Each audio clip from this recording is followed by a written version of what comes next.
There are planets that die with dignity. Aerenis was not one of them. Kale Voss stepped off the drop shuttle into the storm-choked sky, his boots thudding onto the fractured steel of the outer ring. The air was thick with yellow-green dust, curling like smoke through the shattered towers of what used to be civilization. The planet wheezed like a dying god. Somewhere beneath his feet, the heart of this world still beat. Faint, irregular. His visor blinked. Atmosphere unstable, tox level extreme. No active comm signals, defense grid dormant. That last part gave him pause. Aerenis was supposed to be dead. That was the whole point. That's why they sent him. One man, no crew, no questions. Insert the viral spike, erase the last organic archive from the Alindra species, and leave. But dormancy? That was not part of the brief. He descended deeper, through crumbling tunnels that pulsed faintly underfoot, as if the metal retained memory. Bioluminescent veins twisted along the walls, flickering dimly when he passed, like eyes opening in the dark. It wasn't abandoned. It was sleeping. And it was dreaming.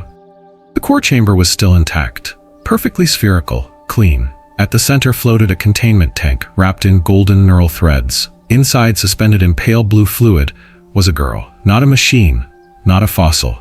A girl. Her skin was luminous, almost translucent. Her silver-white hair swirled like mist in the fluid. Her body floated motionless, fetal. Monitors around the tank showed neural activity, low but alive.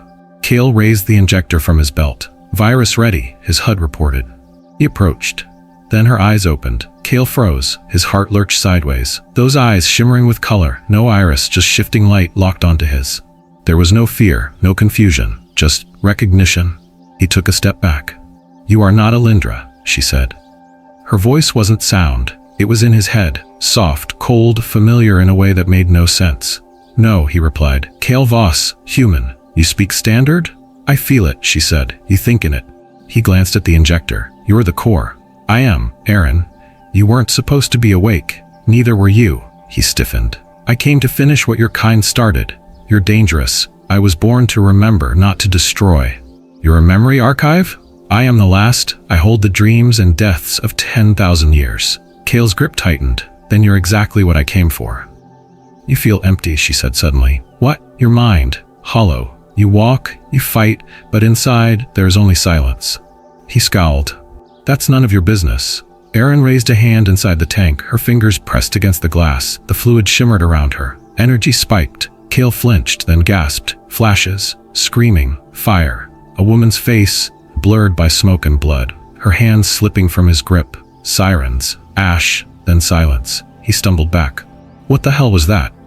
"A shadow of you," she whispered. "A memory you buried." "Stay out of my head. You let me in." "No, I didn't. You never learned to close the door." His fists clenched. The injector shook in his grip. "I'm here to erase you. If you do, everything we were, every laugh, every sorrow, every name will vanish. That's the job. Then do it."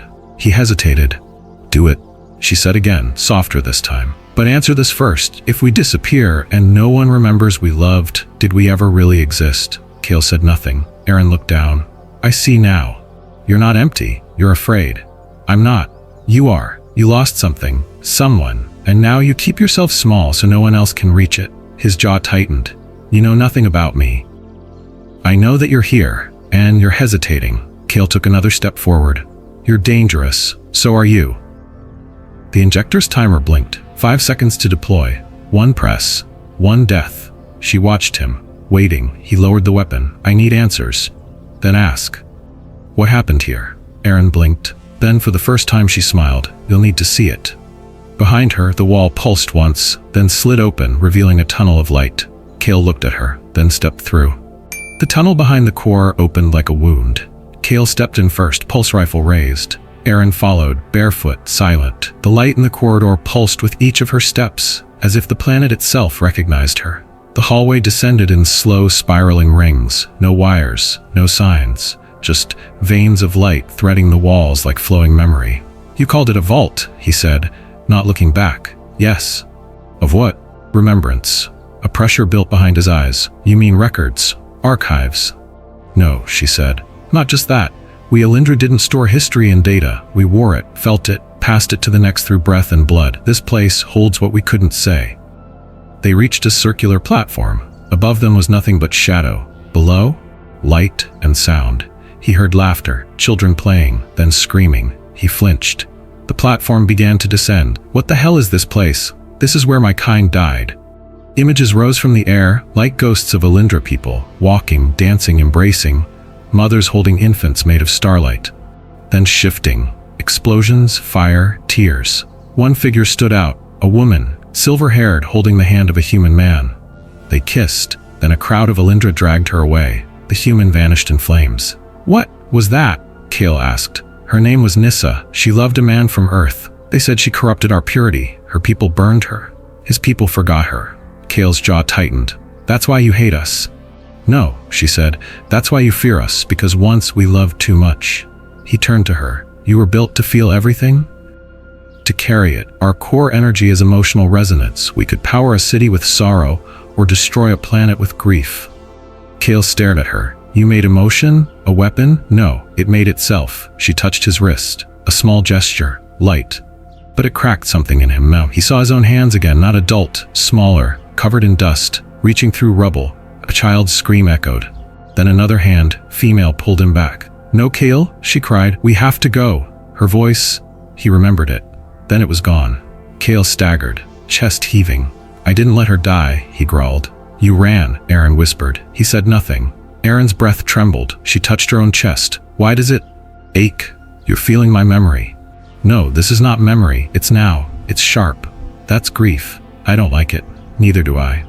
They stood at the edge of a vast circular chamber. In its center floated a sphere of pure light pulsing like a heart. Aaron stepped forward. This is the first echo.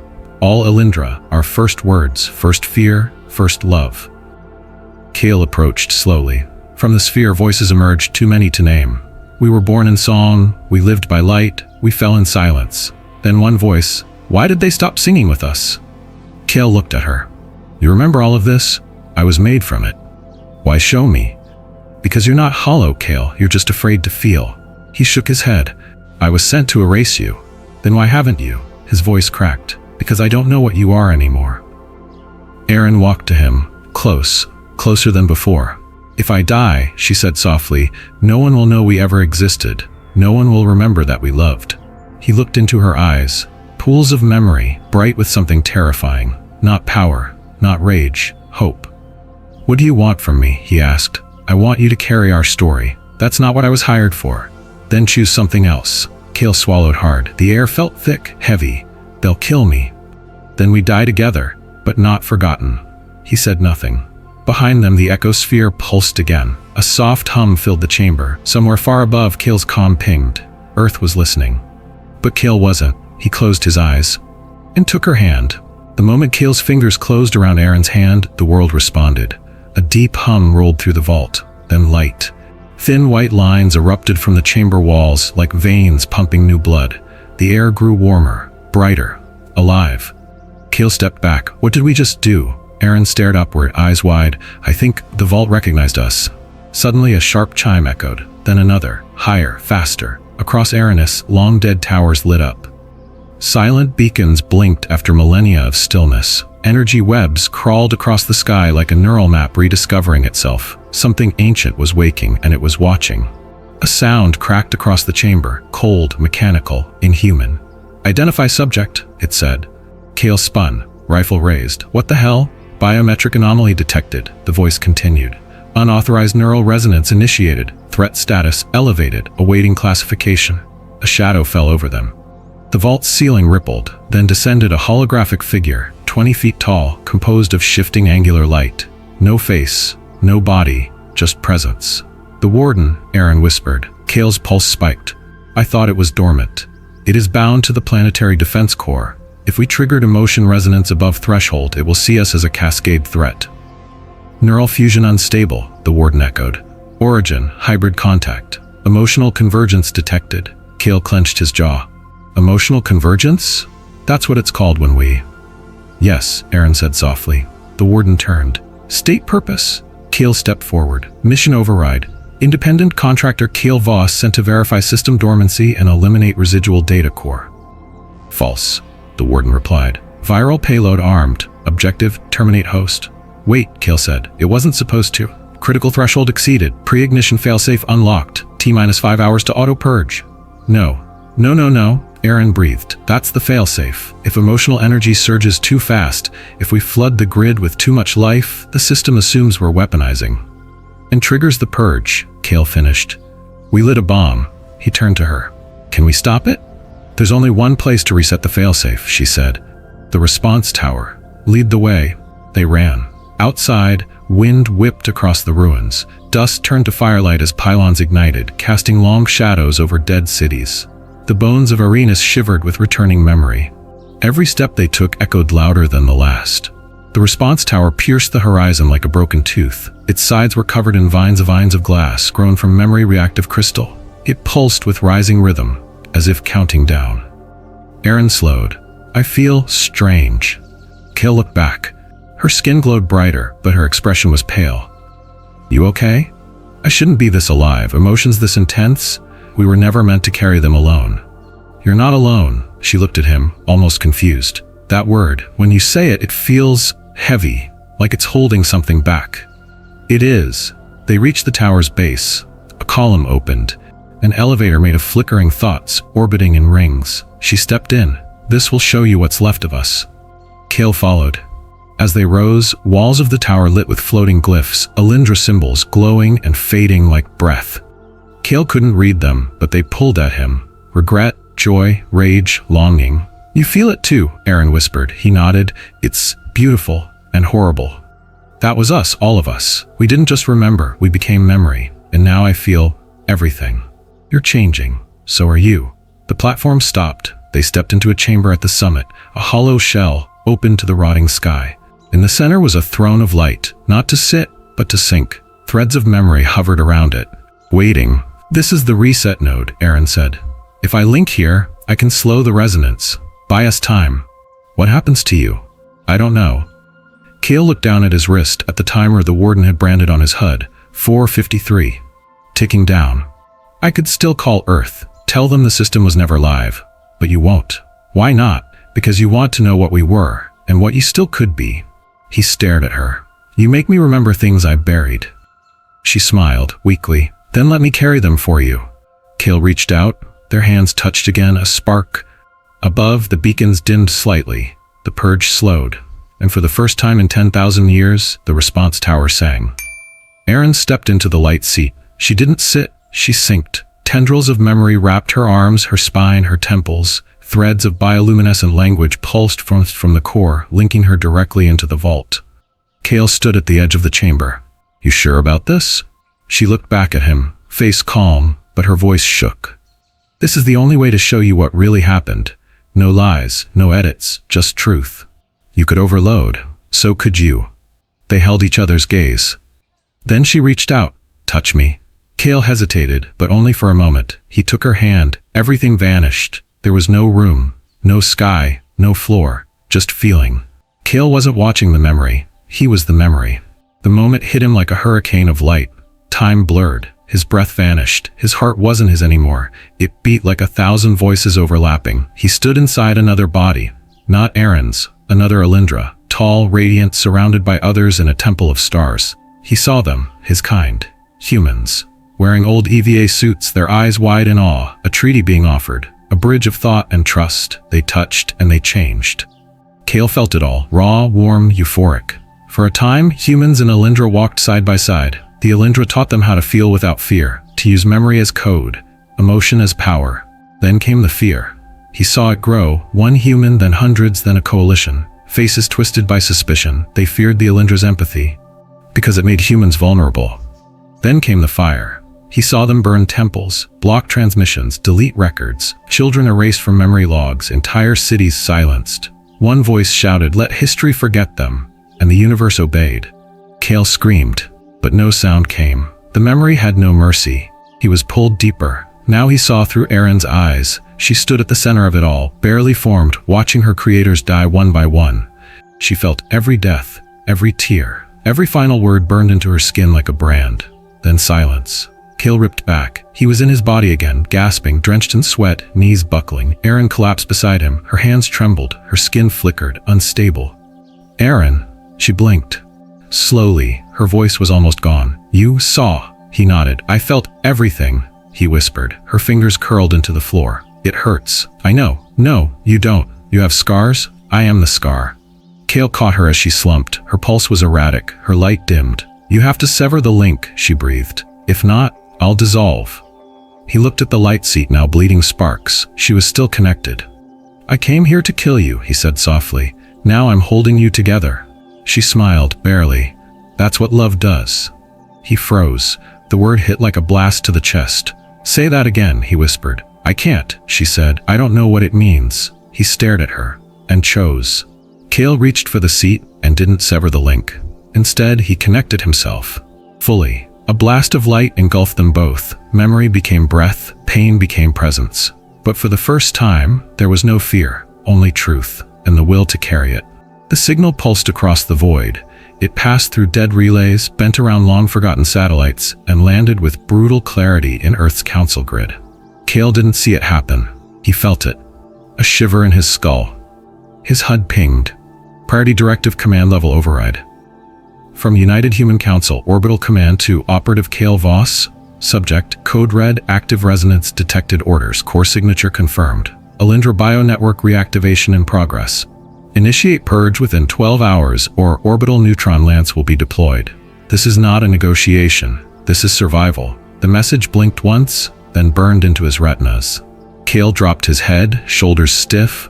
The room was still spinning with residual emotion, and in the center, Aerin floated, barely upright, threads of memory still clinging to her like smoke. Her light dimmed, but steady. She opened her eyes, and she knew. You're leaving, she said. Not a question. I just got new orders, Kale replied, voice low. The council knows. They always knew. They just didn't believe you'd wake. Her face didn't twist. No anger, no fear, just understanding. How long? 12 hours. A silence passed between them, so dense it could choke. Then Aerin raised her hand. I want to show you one more thing. He hesitated, then stepped forward. The last thread of memory left in her palm touched his skin and dragged him back in. He stood now in a council chamber, circular, ancient, walls glowing with Alindra memory. They were arguing, dozens of them. One stood taller, voice shaking. If we do not lock ourselves away, the humans will take us piece by piece. Another, they fear our empathy. They will bend it into bombs. A third, let us sleep. Let our feelings fade. The tallest, their leader, spoke last. We were never meant to conquer, only connect. If they cannot accept that, we must leave them behind. He saw their decision. The whole race, choosing extinction over becoming tools of war. Kale felt it all. Their sorrow, their hope, their refusal. They walked willingly into darkness, all to protect what made them alive. Then the memory ended. He gasped back in the real. Aerin knelt before him, barely breathing. You see, she whispered. We weren't erased. We chose to disappear. Why show me this? Because you needed to know. If you kill me, I understand. You're just a link in the chain. So were they. But if I die, she added, the last memory of us dies with me. Kale's voice broke. You're not a memory. I was never meant to live this long. You weren't meant to feel this much either. No, she said softly. That came from you. He looked down at his hands, soldier's hands. Scarred, calloused, made to pull triggers, made to bury history. Then he looked at hers, delicate, glowing, trembling, made to hold stories. He turned from her. Took 3 steps, stared out the broken window of the tower. The dead world blinked back at him. He reached for his comm, paused, then said nothing. The comm stayed silent, and the countdown ticked on. The warden's voice boomed across the chamber. Subject Kale Voss has failed mission directive. Emotional convergence exceeds tolerance. Termination protocol authorized. The walls pulsed red. A swarm of defense drones descended from the ceiling, spinning, needle-thin machines that vibrated with cold logic. Kale cursed. They're coming. Aerin staggered beside him, her glow unstable.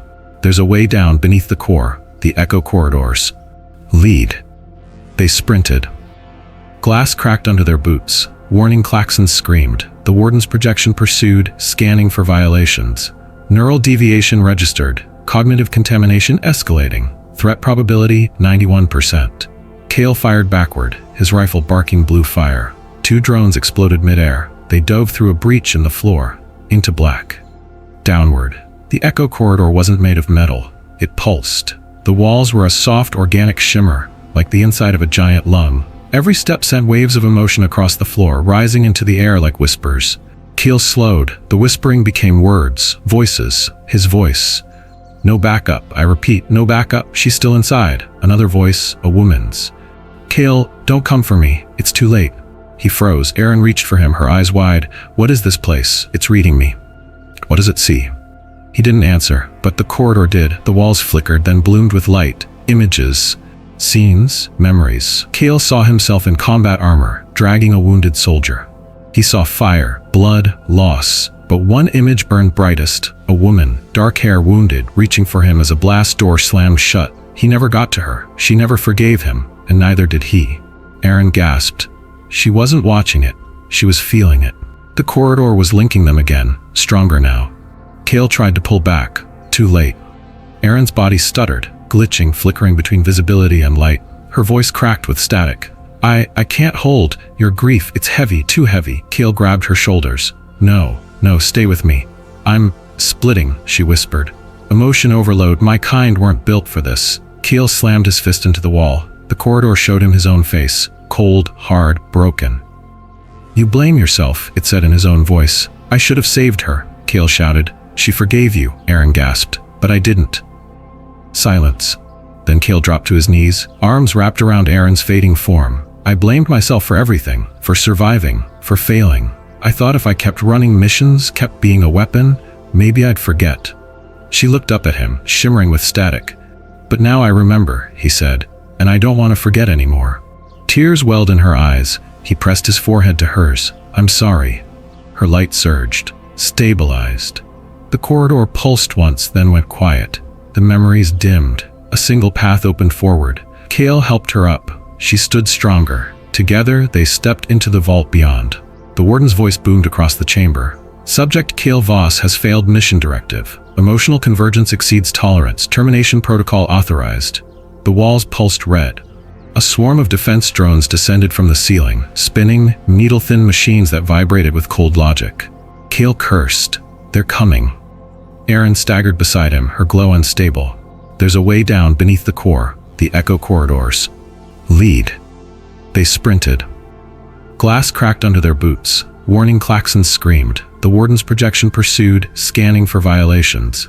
Neural deviation registered. Cognitive contamination escalating. Threat probability 91%. Keel fired backward, his rifle barking blue fire. 2 drones exploded midair. They dove through a breach in the floor, into black. Downward. The echo corridor wasn't made of metal. It pulsed. The walls were a soft organic shimmer, like the inside of a giant lung. Every step sent waves of emotion across the floor, rising into the air like whispers. Keel slowed. The whispering became words, voices, his voice. No backup, I repeat, no backup, she's still inside. Another voice, a woman's. Keel, don't come for me, it's too late. He froze. Erin reached for him, her eyes wide. What is this place? It's reading me. What does it see? He didn't answer, but the corridor did. The walls flickered, then bloomed with light. Images. Scenes. Memories. Keel saw himself in combat armor, dragging a wounded soldier. He saw fire, blood, loss. But one image burned brightest. A woman, dark hair, wounded, reaching for him as a blast door slammed shut. He never got to her. She never forgave him, and neither did he. Erin gasped. She wasn't watching it. She was feeling it. The corridor was linking them again, stronger now. Keel tried to pull back. Too late. Erin's body stuttered, glitching, flickering between visibility and light. Her voice cracked with static. I can't hold your grief. It's heavy, too heavy. Keel grabbed her shoulders. No, stay with me. I'm splitting, she whispered. Emotion overload. My kind weren't built for this. Keel slammed his fist into the wall. The corridor showed him his own face. Cold, hard, broken. You blame yourself, it said in his own voice. I should have saved her, Keel shouted. She forgave you, Erin gasped. But I didn't. Silence. Then Keel dropped to his knees, arms wrapped around Erin's fading form. I blamed myself for everything, for surviving, for failing. I thought if I kept running missions, kept being a weapon, maybe I'd forget. She looked up at him, shimmering with static. But now I remember, he said, and I don't want to forget anymore. Tears welled in her eyes. He pressed his forehead to hers. I'm sorry. Her light surged, stabilized. The corridor pulsed once, then went quiet. The memories dimmed. A single path opened forward. Keel helped her up. She stood stronger. Together, they stepped into the vault beyond. The chamber responded to silence. Where there had been chaos, collapse, now came calm. A hum, low, reverent, rolled through the stone and light. The vault bloomed open, layer by layer, petal by glowing petal.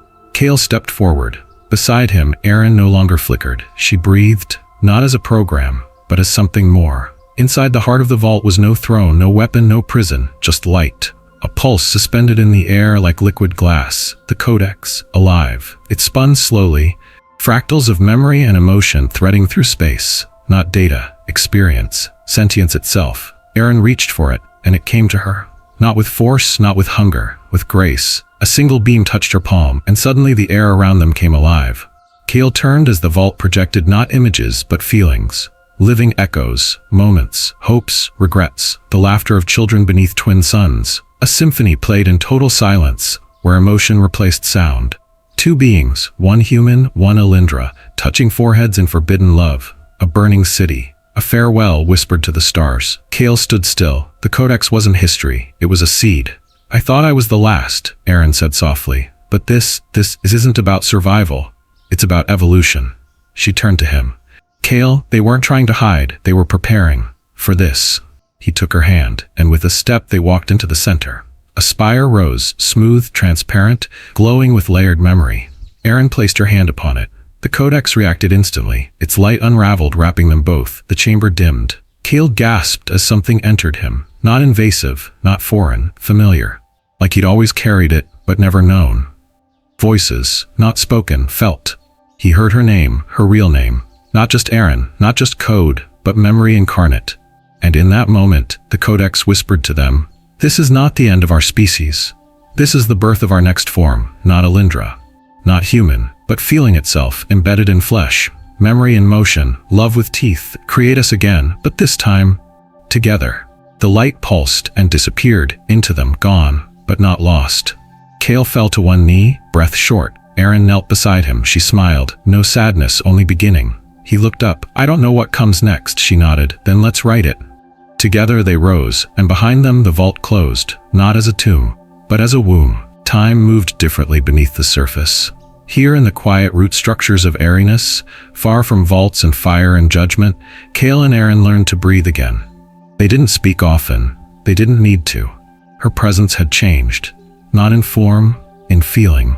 She glowed subtly, like the memory of warmth. And then one morning, Cale woke in a field that hadn't existed the night before. Flowers shimmered in colors not known to physics.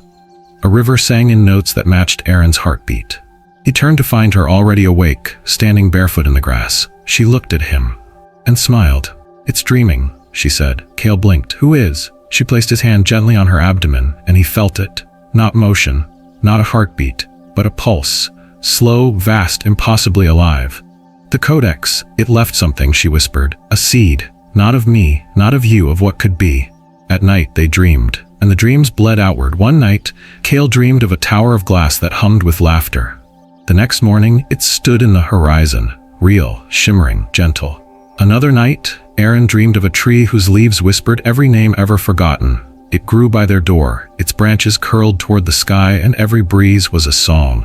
The child inside her, still formless without name, was already creating. "It's not just memory," Aerin said one evening. "It's intention." Cale wrapped his arms around her. "What if they find us?" "They will." Above, the council felt it, a new resonance, different from the codex. Wilder, softer, but louder. They awakened the orbital net, repositioned satellites, began simulations. "If this being can reshape matter through thought," said one commander, "then it is no longer a life form, it's an event." They feared the same thing that once destroyed the Alindra. But Cale didn't fear. He stood by the singing tree and listened to its leaves whisper names even he had forgotten. Hope, Grace, Celine. And then a new one, Anen. He turned to Aerin. "That's its name, isn't it?" She smiled. "It chose it in the dream." Cale touched her belly, and for the first time in his life, he dreamed of a future that hadn't been written in blood. Aerenis was gone from every chart, classified as void, cleared, sealed, no missions authorized, no signals expected. But stories still leaked. Smugglers drifting too close whispered of dreams while awake, of stars blinking wrong, of blue figures watching from clouds that weren't clouds, of trees that hummed your name. Deep below the crust of the forgotten planet, in a layer no scanner could reach, 3 beings lived in a world not made of matter, but memory. Kale, Aaron, Anan. Their home wasn't built, it was dreamed. Mountains shifted with moods, oceans responded to song, skylines changed each time Kale told Anan a bedtime story. No satellites could find it. But if you closed your eyes and remembered what it felt like to be held, you were closer than you knew. Sometimes a lost traveler arrived. Exiles, broken ones, runaways from war, silence, death. They found the edges of the dream, walls made of light, trees that opened like doors. No one was turned away, and when they crossed the threshold, they forgot the fear that followed them. They remembered love instead. One last time the council tried. A scout drone, stealth, quiet, fast. It descended past the debris belt through the burned scars of old war. It entered orbit. It saw nothing. Then, everything. And then silence. But before the signal cut, the drone sent one fragment back. An audio file. One voice. Not Kale, not Aaron, not even Alindra. Something else. New, old, endless. It said, "We remember and we love." And somewhere, far from Aerenis, in a room lit by starlight, a child closed her eyes and dreamed of a tree that sang. On a forgotten world, memory became life, and love rewrote fate. The story is a sci-fi tale of emotion, rebirth, and choice. Love stories like this? Subscribe to Sci-Fi Sky for more cinematic, mind-bending adventures beyond the stars.